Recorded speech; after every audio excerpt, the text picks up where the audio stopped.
সরস্বতী পুজোয় 7 কার্যকরী টোটকা মানতে হবে, তবেই পড়াশোনায় মতি ভিড়বে, চাকরি অর্থ সবই সহজে আসবে। সরস্বতী বিদ্যার দেবী।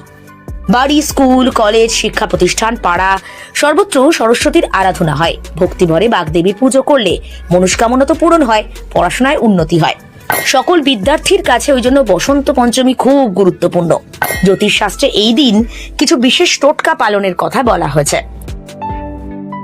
সনাতন ধর্মে মাঘ মাস খুব তাৎপর্যপূর্ণ। এই মাসে শুভ কাজ হয়, উৎসব পালিত হয়।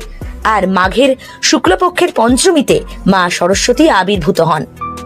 বঙ্গীয় পুরোহিত সভার সভাপতি চণ্ডীচরণ হালদার জানিয়েছেন, মা সরস্বতীকে হলুদ ফুল, হলুদ মিষ্টি, হলুদ বস্ত্র, কেশর, কাঁচা দুধ অর্পণ করুন।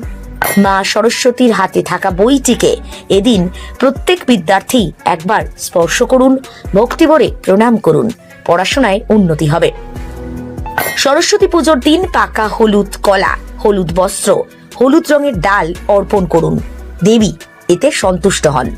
পড়ুয়ারা এই কাজ করলে পড়াশোনায় ভালো ফল হয়। দাম্পত্য জীবনে সুখ আনার জন্যও কিন্তু দেবী সরস্বতীর একটা ভূমিকা রয়েছে। মানে তাকে শুধু বিদ্যা বা সংস্কৃতির দেবী মনে করলেই হলো না। পুজোর দিনে কাঁচা দুধের মধ্যে হলুদ মিশিয়ে মা সরস্বতীর চরণে ছুঁয়ে দেবেন। স্বামী স্ত্রী তারপর তার নিজের গলায় ছুঁয়ে নিন। সরস্বতী পুজোয় পলাশ ফুল অবশ্যই অর্পণ করবেন। পলাশ ফুল ছাড়া মায়ের পুজো অসম্পূর্ণ।